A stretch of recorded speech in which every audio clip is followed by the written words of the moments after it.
जय हिंद दोस्तों, welcome back to our channel. Welcome back to job ट्रिया। आई होप कि आप लोग अच्छे होंगे और अपनी तैयारी में बेहतरीन तरीके से लगे होंगे। एक बड़ी अपडेट, एक बड़ी गुड न्यूज़ यहाँ से निकल के आ रही है दोस्तों।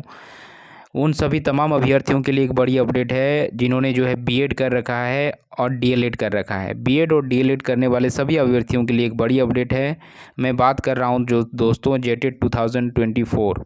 जी हाँ दोस्तों, जेटेड 2024 का नोटिफिकेशन यहाँ पे जो है रिलीज़ कर दी गई है। मैं बात कर रहा हूँ झारखंड शिक्षक पात्रता परीक्षा 2024 का। इसके नियमावली में बड़ा बदलाव हुआ है दोस्तों। क्या कुछ बदलाव हुआ है इस वीडियो में आपको जानने और समझने को मिलेगा।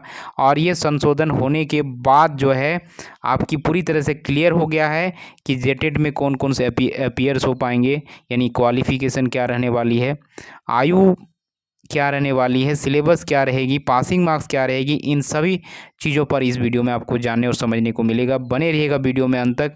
और जैसा कि आपको मालूम है, अगर आप किसी भी स्टेट से बिलोंग करते हैं, ऑल ओवर इंडिया के किसी भी जगह से अगर आप बिलोंग करते हैं और अगर आप यहाँ पे जेटेड अगर यहाँ पे देना चाहते हैं तो बिल्कुल आप लोग जो है जेटेड में अपीयर हो पाएंगे।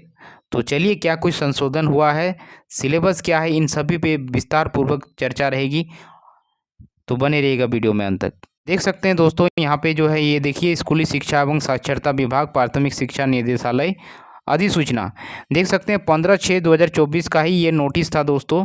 और यहाँ पे देखिए ये सर्कुलेट किया जा रहा है। और यहाँ पे जो है ये जो आपका यहाँ पे इस चीज़ को देखिए, यहाँ पे बताया गया है कि यह नियमावली झारखंड शिक्षक पात्रता परीक्षा द्वितीय संशोधन नियमावली 2024 कही जाएगी।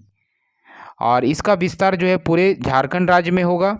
और यह नियमावली अधिसूचना निर्गत होने की तिथि से प्रवृत्त होगी। यानी चलिए, यहाँ पे देखिए नियमावली बन के तैयार है। अब सिर्फ और सिर्फ जो है यहाँ पे डेट निकालना बाकी है कि कब से कब आपका जो है यहाँ पे एग्ज़ाम होगा। चलिए, इससे पहले और क्या क्या संशोधन हुआ है, बदलाव हुआ है, इस चीज़ को समझते हैं। सबसे पहले यहाँ पे योग्यता की बात करते हैं। योग्यता क्वालिफिकेशन क्या रहने वाली है, कौन कौन से कैंडिडेट जेटेड में अपीयर हो पाएंगे, उसके लिए क्वालिफिकेशन क्या चाहिए। देखिए, सामाजिक विज्ञान अगर आप शिक्षक हैं तो आपके पास ये डिग्री होना ही चाहिए। विश्वविद्यालय अनुदान आयोग या डिग्री का विनिर्देशन जो है के संबंध में जारी अधिसूचना मार्च 2024 और उसके उपरांत में अधिसूचित कला जो है मानवानिकी, सामाजिक विज्ञान, वाणिज्य, प्रबंधन विषय के न्यूनतम 3 वर्षीय स्नातक उत्तीर्ण योग्यताधारी करते हो। यानी यहाँ पे बताया गया है कि अगर आप एसएसटी टीचर बनना चाहते हैं तो आपका ग्रेजुएट होना चाहिए और उस विषय में 3 साल का आपका जो है ग्रेजुएट होना चाहिए। मतलब अगर आप हिस्ट्री के टीचर हैं तो हिस्ट्री जो है आपके 3 साल, आपने अगर 3 साल पढ़े हैं तो ये जो है आप एलिजिबल होंगे। साथ ही साथ आपका एक टीचिंग ट्रेनिंग कोर्स आपके पास होना चाहिए। ये तो आप जो है यहाँ पे एलिजिबल हो सकते हैं एसएसटी टीचर के लिए। चलिए, अब बात कर लेते हैं यहाँ पे गणित टीचर के लिए। तो गणित के लिए यहाँ पे अर्हता रखी गई है कि इसमें जो है देखिए यहाँ पे बताया गया है गणित और विज्ञान शिक्षक के लिए कि स्नातक विज्ञान प्रतिष्ठा के रूप में निम्नलिखित विषयों में से किसी एक विषय या सहायक विषय के रूप में निम्नलिखित विषयों में से कोई 2 विषय के साथ स्नातक होना चाहिए।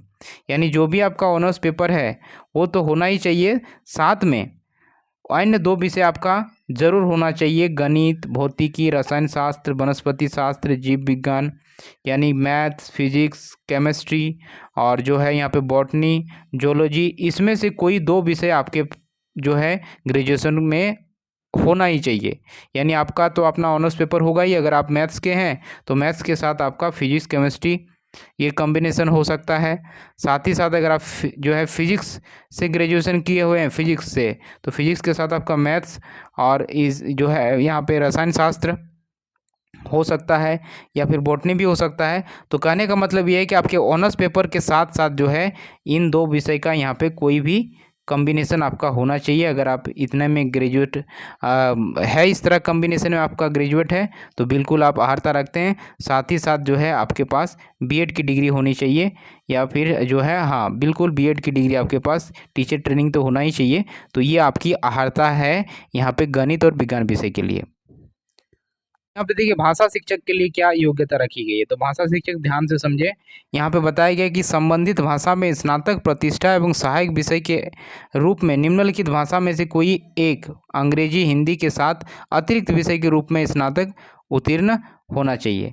यानी आप अगर भाषा, या तो आप हिंदी भाषी जो अगर टीचर हैं, या फिर आप अंग्रेजी के हैं, तो उसमें तो ग्रेजुएट होना ही चाहिए तीनों साल में। साथ ही साथ उसके अतिरिक्त 2 विषय आपके ये होना ही चाहिए ग्रेजुएशन के दौरान। ये जो है यहाँ पे कहीं ना कहीं थोड़ा कॉम्प्लिकेशन है। संस्कृत होना चाहिए, उर्दू होना चाहिए, फारसी होना चाहिए, उड़िया होना चाहिए, बांग्ला होना चाहिए, संथाली, मुंडारी, हो, खड़िया, कुड़ुक, कुड़माली, खोटा, नागपुरी, पंचपरगनिया, इसमें से कोई भी 2 भाषा एक्स्ट्रा जो है आपके ग्रेजुएट में होना चाहिए। हिंदी और अंग्रेजी जो आपके, अगर आप ग्रेजुएट हैं इन सब्जेक्ट में से, और उसके साथ साथ ये 2 सब्जेक्ट का प्रेफरेंस होना चाहिए, यानी सब्सिडरी पेपर में ये 2 सब्जेक्ट आपके इसमें से होने चाहिए, तब आप जो है भाषा शिक्षक की क्वालिफिकेशन रखते हैं। साथ ही साथ बीएड की डिग्री होनी चाहिए। बात कर लेते हैं कि आपका यहाँ पे मोटा मोटी यहाँ पे बहुत कुछ बताया गया, लेकिन हमको उतना जानने की आपको ज़रूरत नहीं है। आप ये जानें कि आपकी परीक्षा किस तरह होगी, उसकी अवधि कितनी रहने वाली है, सिलेबस क्या रहने वाला है, आफ्टर ऑल उस पर जो है आपको फोकस करना है। तो यहाँ पे अगर बात करें तो देख सकते हैं आपका जो है परीक्षा की जो समय आपको दिया जाएगा, देख सकते हैं जो है प्राथमिक कक्षा यानी 1 to 5th के लिए जो है आपको 2 घंटा 30 मिनट का समय दिया जाएगा। यानी आपका जो है यहाँ पे 150 मिनट का आपका समय दिया जाएगा। वहीं उच्च प्राथमिक कक्षा के शिक्षक के लिए जो है, यानी 6 to 8 के लिए टीचर के लिए जो है 2 घंटा 30 मिनट यानी 150 मिनट का आपको समय दिया जाएगा। साथ ही साथ दृष्टिबाधित दिव्यांगों के लिए जो है 30 मिनट का अतिरिक्त जो है समय यानी एक्स्ट्रा टाइम 30 मिनट का दिया जाएगा। जो दृष्टिबाधित दिव्यांग से उनको 30 मिनट एक्स्ट्रा मिलने वाला है। तो ये आपका जो है टाइमिंग होने वाला है, इतनी समय अवधि में आपकी परीक्षा होगी। चलिए मैं यहाँ पे आपको अच्छे से एक्सप्लेन कर देता हूँ कि जेटेट का अभी अपडेटेड सिलेबस क्या है। अपडेटेड सिलेबस यानी यही आपका जो है इस बार वाला जेटेट में सिलेबस रहने वाला है। देख सकते हैं यहाँ मैं बात कर रहा हूँ पेपर 1 की, यानी लेवल 1 की। लेवल 1 की बात करें मतलब 1 to 5th यानी इंटरमीडिएट प्रशिक्षित सहायक आचार्य की। तो उसके लिए जो है आपके पास जो है देख सकते हैं कौन कौन से विषय आपके पूछे जाएंगे। तो इसमें आपका जो है सीडीपी विषय आपका यानी शिक्षा शास्त्र से 30 क्वेश्चंस 30 मार्क्स के पूछे जाएंगे। वहीं है आपके भाषा 1 लैंग्वेज 1 पेपर में आप ध्यान से समझिए, लैंग्वेज 1 आपका रहने वाला है हिंदी और अंग्रेजी, या फिर उर्दू या फिर अंग्रेजी आपको यहाँ पे रखना होगा। इसके अलावा और कोई दूसरा अल्टरनेटिव नहीं है। अगर आप हिंदी रख रहे हैं तो हिंदी के साथ आपको अंग्रेजी रखना होगा, अगर आप उर्दू रख रहे हैं तो उर्दू के साथ आपका अंग्रेजी रखना होगा। और इससे जो है 15 क्वेश्चंस आपको देखने को मिलेंगे। तो इस तरह से जो है आपके 30 क्वेश्चन 30 मार्क्स यहाँ पे आपको मिलने वाले हैं। तो ये सेकंड जो है आपका विषय हो गया। थर्ड विषय की बात करें तो अगेन भाषा सेकंड पेपर यानी आपका लैंग्वेज पेपर 2 यहाँ पे पूछा जाएगा। और इस लैंग्वेज पेपर में जो है क्षेत्रीय और जनजातीय भाषा यानी रीजनल लैंग्वेज को जो आपकी 15 जो झारखंड में दी हुई है, खोटा, कुड़माली, हो, संथाली, मुंडारी, पंचपरगनिया, इन सभी तमाम भाषाओं में से कोई एक भाषा आपको सेलेक्ट करनी है भाषा लैंग्वेज 2 के रूप में, और उससे जो है 30 क्वेश्चंस आपको देखने को मिलेंगे और उसके लिए 30 मार्क्स आपको मिलने जा रहा है। तो ये आपका जो है लैंग्वेज पेपर 2 की बात हो गई। क्लियर हो रहा है। उसके साथ यहाँ पे मैथ से आपके जो है क्वेश्चंस पूछे जाएंगे। मैथ से जो है 30 क्वेश्चंस पूछे जाएंगे 30 मार्क्स के, और सामान्य अध्ययन से जो है 30 क्वेश्चन 30 मार्क्स के।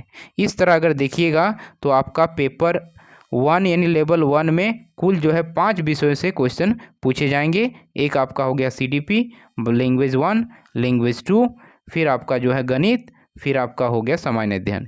इस तरह से 30 का आपका यहाँ पे प्रश्नों की संख्या देखने को मिलेगी।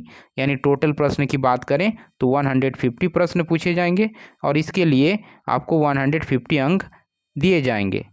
और टाइम की बात करें, समय की बात करें तो समय आपका जो है 150 मिनट ही आपको मिलेगा, यानी 2 घंटा 30 मिनट का समय आपको यहाँ पे दिया जाएगा।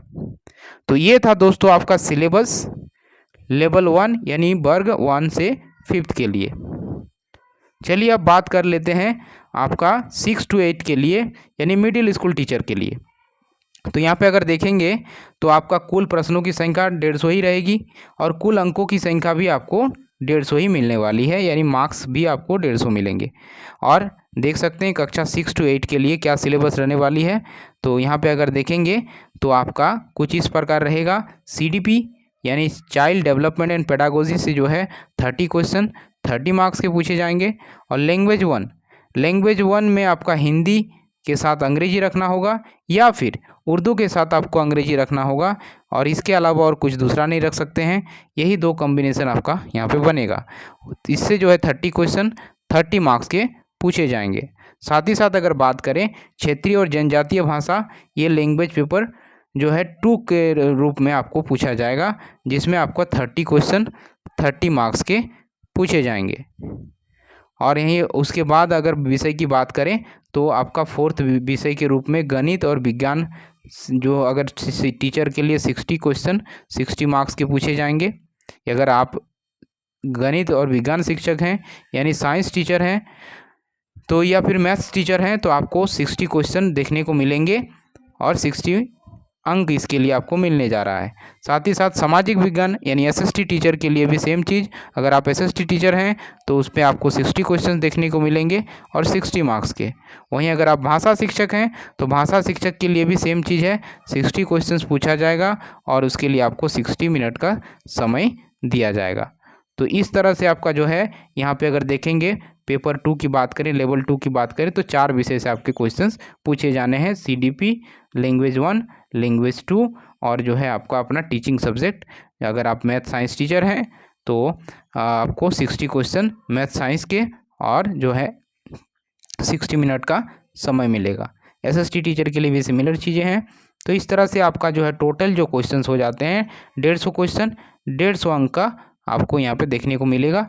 और इसके लिए भी जो है 2 घंटे जो है 30 मिनट आपको यहाँ पे समय दिया जाएगा, यानी 150 मिनट का आपको यहाँ पे समय दिया जाएगा।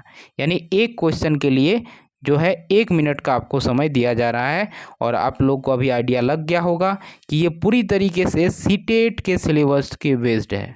सीटेट सिलेबस बेस्ड जो है यहाँ पे बनाया गया है, सिलेबस को रखा गया है। तो एक अच्छी जो है यहाँ पे सिलेबस बनाया गया है मैं कहूँगा, और ये एक ऑथेंटिक सिलेबस है। अब इसी सिलेबस के अकॉर्डिंग आपकी एग्ज़ाम कंडक्ट होने जा रही है। तो बिल्कुल आप लोग अभी से प्रिपरेशन में लग जाएं, क्योंकि इसके बाद सीटेट जो है झारखंड में वैलिड नहीं होगा। बस ये जो रिसेंट वाला अभी बहाली चल रही है उसी में सीटेट को वैलिड किया गया है। अगली बार जो है सेकंड फेज़ में जो आपका यहाँ पे टीचर बहाली निकलने वाली है उसमें लगभग जो है 24,000 शिक्षकों की बहाली, प्राथमिक शिक्षकों की बहाली निकाली जाएगी सेकंड फेज़ में।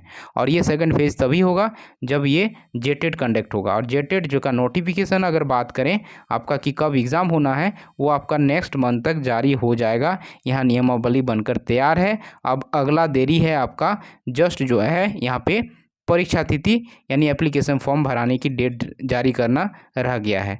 अब अगला स्टेप यही होने वाला है दोस्तों। तो बिल्कुल अवेयर रहिए, जेटेट हो रही है। साथ ही साथ क्वालिफाइंग मार्क्स की बात करें तो किस तरह का आपका क्वालिफाइंग मार्क्स रहेगा इसको भी जान लीजिए। तो देखिए आपको जो है जनरल कैटेगरी से अगर आप हैं तो आपको जो है 60% मार्क्स स्कोर करना होगा, और यानी 90 मार्क्स आपको लाना होगा आउट ऑफ 150 में से। यानी जनरल कैंडिडेट को जो है 60% मार्क्स लाना अनिवार्य होगा पास करने के लिए। और वहीं अगर बात कर ले OBC कैंडिडेट के लिए तो OBC कैंडिडेट के लिए 55% मार्क्स लाना ज़रूरी होगा, यानी 83 अंक लाना ज़रूरी होगा आउट ऑफ 150 में से। वहीं ST SC कैंडिडेट के लिए 50% जो है पासिंग मार्क्स रखा गया है, और यानी 75 अंक आपको लाना होगा। तो ये था आपका जो है यहाँ पे क्वालिफाइंग मार्क्स। इतना लाइएगा तभी आप जेटेट में क्वालिफाई माने जाएंगे। तो ध्यान दीजिए, आप जो है पढ़ाई में लग जाइए आप लोग, और इस चैनल के माध्यम से बिल्कुल जो है आपका सिलेबस के अकॉर्डिंग जो है क्लासेस शुरू की जाएगी। जैसे ही जो है इसका नोटिस जारी होगा उसके बाद से आपको प्रॉपर सारे सब्जेक्ट का जो है यहाँ पे वीडियोज़ आपको मिलेंगे। तो जुड़े रहिएगा चैनल के साथ। चैनल को जरूर अगर अभी तक सब्सक्राइब नहीं किया है तो ज़रूर सब्सक्राइब करके रखें, बेल आइकन प्रेस करके रखें, ताकि इसी तरह की वीडियोज़ का नोटिफिकेशन आप तक मिलती रहे। तो आशा करता हूँ वीडियो इन्फॉर्मेटिव लगी होगी, तो एक लाइक ज़रूर कीजिएगा। Thanks for watching.